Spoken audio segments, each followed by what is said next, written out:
Pleasant riding comfort and good driving stability. In some modern automobiles, the suspension is controlled by a computer so that both of these requirements can be met. Like the electronically modulated air suspension system designed for the Lexus LS 400.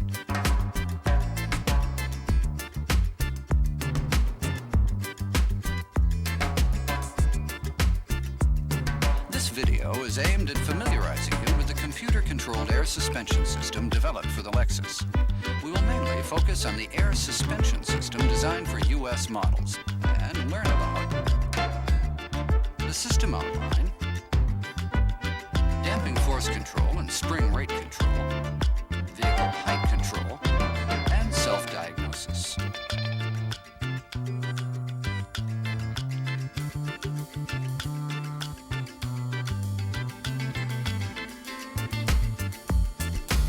The air suspension in the Lexus LS 400 uses compressed air in place of springs. This controls the vehicle height and the spring rate automatically according to various driving conditions. And it does more. It also controls the damping force of the shock absorber. The air suspension system consists of three groups of components. The suspension ECU, located in the luggage compartment.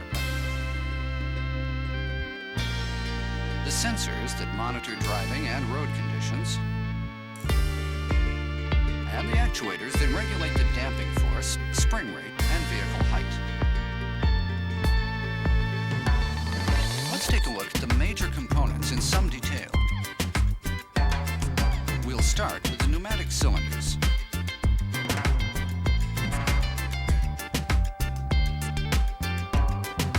The pneumatic cylinder consists of two air chambers that are filled with compressed air and the shock absorber on which they are mounted. And this is the height control compressor.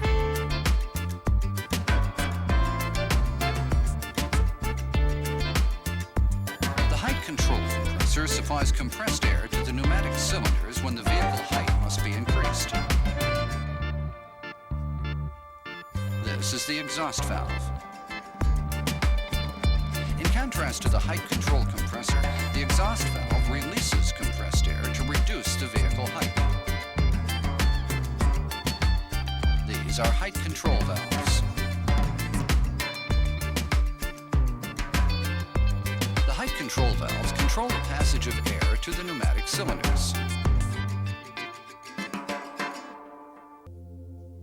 A suspension control actuator is located at the top of each pneumatic cylinder. It alters the damping force and spring rate as required. A height control sensor is fitted to each wheel of the car.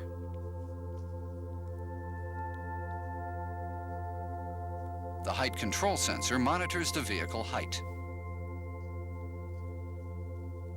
A steering sensor is fitted to the steering column.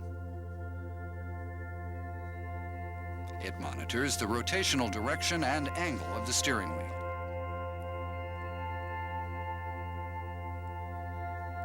We will now look at the control functions of the air suspension system. There are basically two types of control functions. They are the damping force control and spring rate control, and the vehicle height control. The damping force and spring rate control includes 5 separate control functions. They are anti-squat control, anti-roll control, anti-dive control, high-speed control, and rough road pitching and bouncing control. Vehicle height control also includes 3 separate controls, namely auto leveling control, high speed control, and ignition switch off control. Now we have outlined the air suspension system.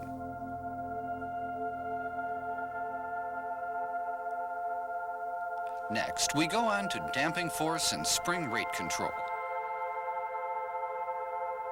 We will begin with the operation of the suspension control actuator. When the actuator receives signals from the ECU, it turns a pair of rods simultaneously, the shock absorber control rod and the air valve control rod.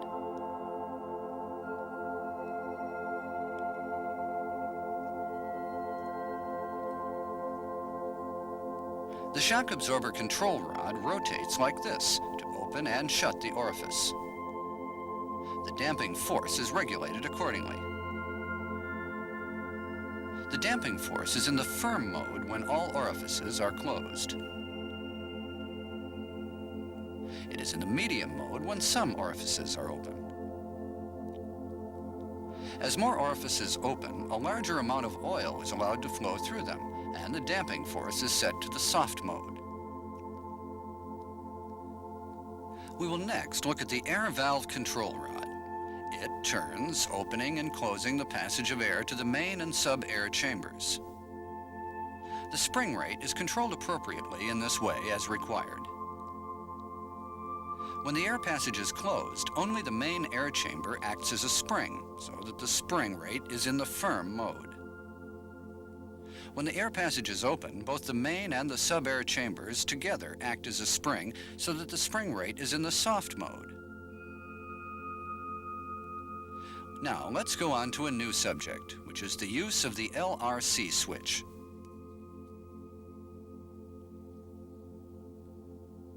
When you set this switch to the norm position, the system is set to the normal mode.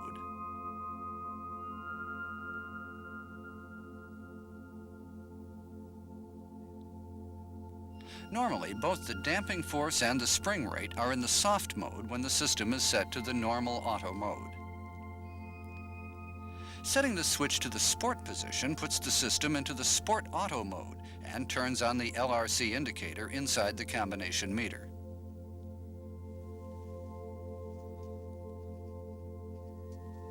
In the sport auto mode, the damping force is normally in the medium mode and the spring rate is in the firm mode.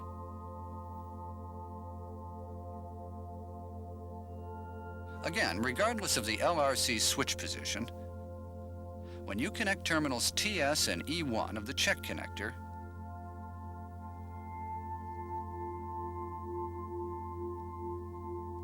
both the damping force and the spring rate are fixed in the firm mode. We will now examine the automatic damping force control and spring rate control.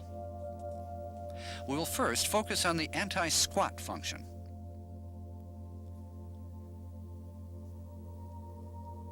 When the vehicle starts off quickly, the system automatically sets the damping force and the spring rate to the firm mode to reduce rear-end squat. The anti-squat function is controlled by signals from the vehicle speed sensor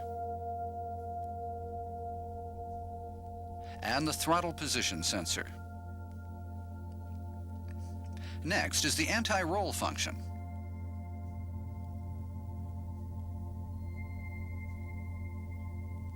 When the vehicle is cornering or changing lanes, the system sets the damping force and the spring rate to the firm mode to reduce rolling.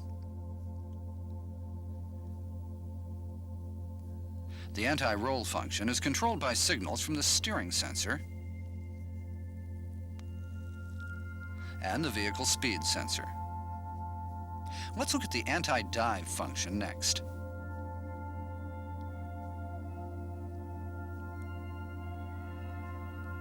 When the brakes are applied at medium and high speeds, the system sets the damping force and the spring rate to the firm mode to reduce nosediving.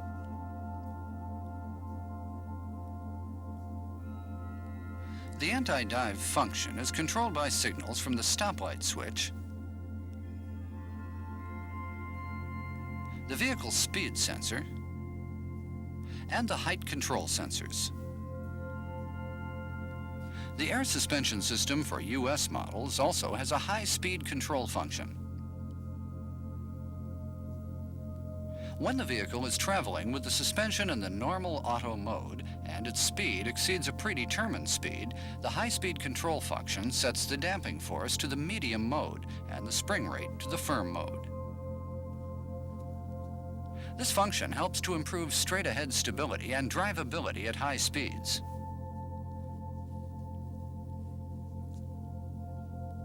Next is the rough road pitching and bouncing control function.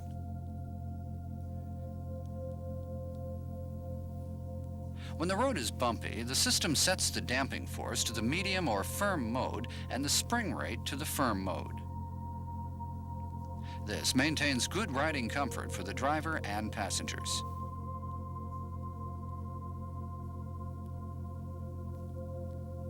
This control function is controlled by signals from the height control sensors and the vehicle speed sensor.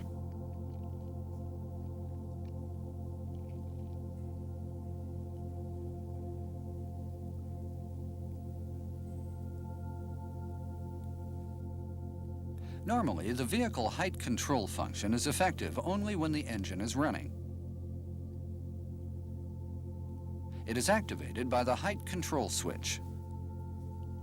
When this switch is set to the norm position, a height indicator displaying norm goes on. And the vehicle height is adjusted to the normal vehicle height range.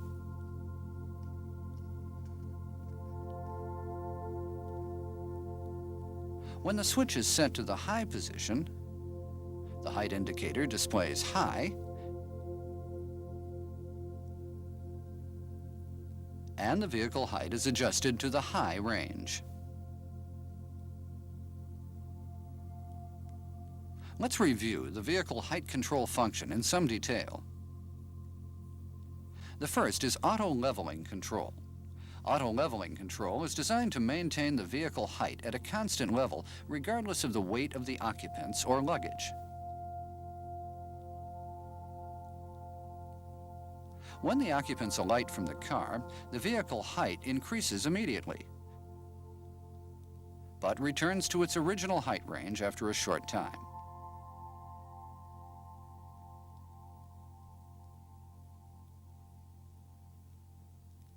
When people enter the vehicle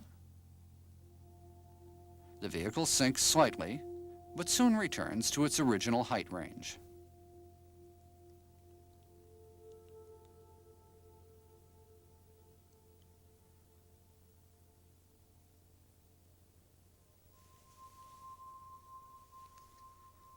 Next is the high-speed control function. When the vehicle is running at a high speed with the height control switch set to the high position, the system sets the vehicle height to the normal range. In addition, for US models, when the vehicle is running at high speeds with the height control switch set to the norm position, the vehicle height is set to the low range.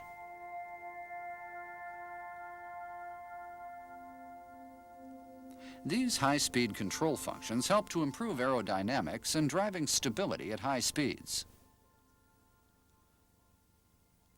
Let's go on to the ignition switch off control function next.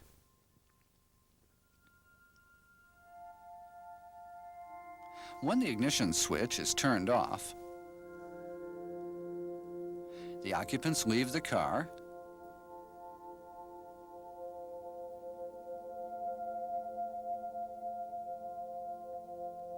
and luggage is removed. If the vehicle height increases markedly, it is soon lowered to improve the car's profile when stationary.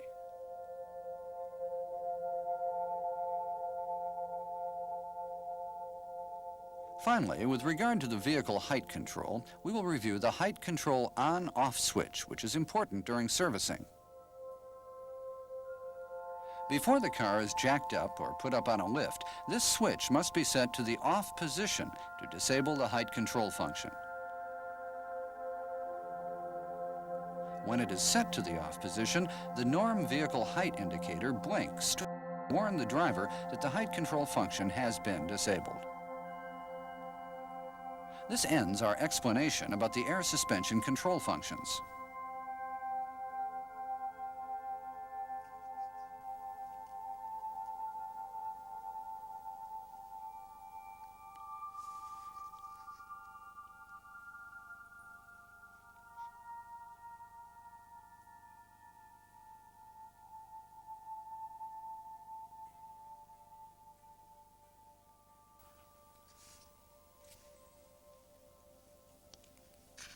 We will now discuss self-diagnosis. This has 3 functions. Here we will explain these functions and also about the construction and operation of the major sensors that are checked by self-diagnostic function. First is the sensor check function. This function is designed to make sure that signals from the 9 different sensors are being received by the ECU. Check results are indicated by the norm light of the vehicle height indicator. You should remember that the sensor check function does not check the vehicle height control sensor signals. Now let's get ready to carry out a sensor check. The first step is to connect terminals TS and E1 of the check connector. Then make certain that the height control on-off switch is turned on. Close all the doors and set both the LRC switch and the height control switch to the norm position. Now we are ready to start checking. First, turn the ignition switch on. You will see that the norm position indicator is flashing. This indicates that you can start the sensor check.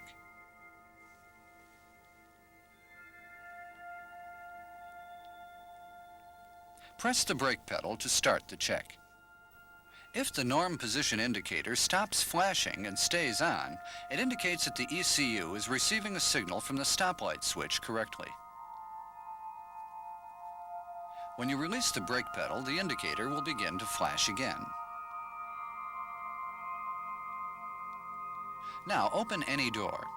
If the indicator stops flashing and stays on, it means that the door courtesy switch is sending a signal correctly.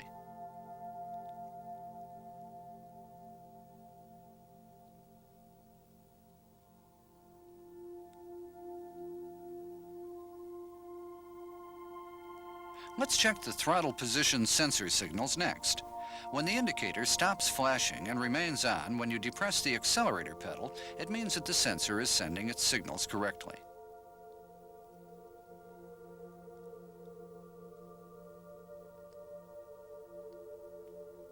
The signals from the throttle position sensor are sent via the engine and transmission ECU to the suspension ECU. As you see here, the suspension ECU receives 3 signals from the throttle position sensor at terminals L1, L2, and L3.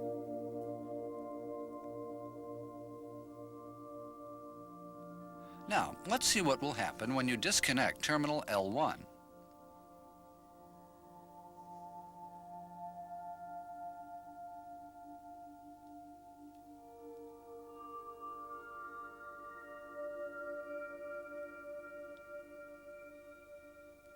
When you depress the accelerator pedal, the indicator keeps flashing. This is because the ECU is not receiving normal signals from the throttle position sensor.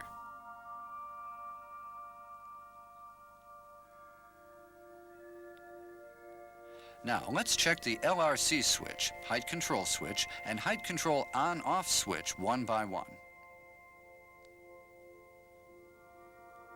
If the indicator remains on when you set the LRC switch to the sport position, it is functioning normally.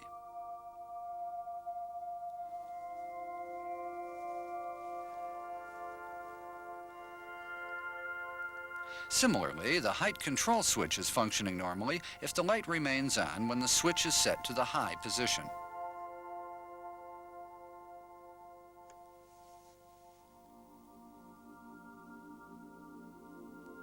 The height control on-off switch can be checked in the same way. It is functioning normally if the indicator remains on when its position is changed from on to off.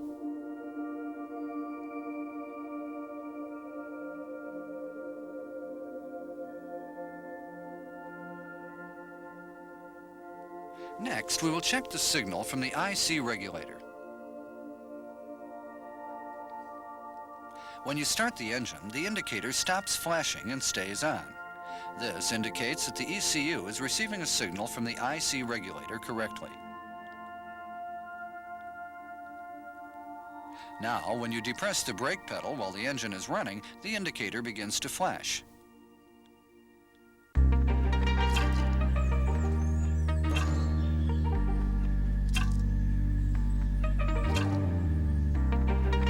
Please remember that the information you get from the indicator while the engine is running is not the same as when the engine is not running.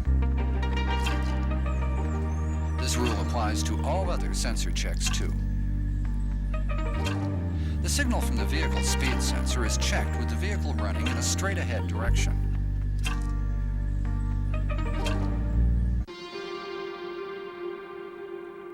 When the vehicle speed rises above 20 kilometers per hour, the indicator will normally begin to flash.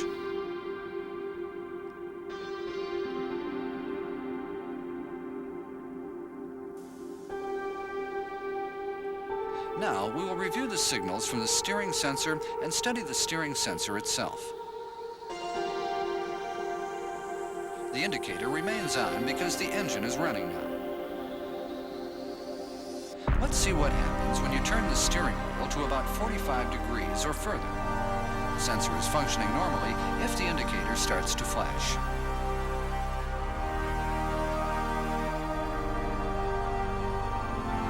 Next, while the indicator is flashing, stop the engine and start it again.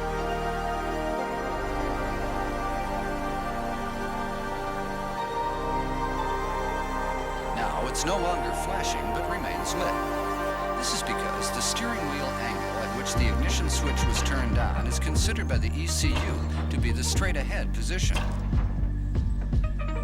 Therefore, the indicator will start to flash again when you turn the steering wheel 45 degrees from its current position.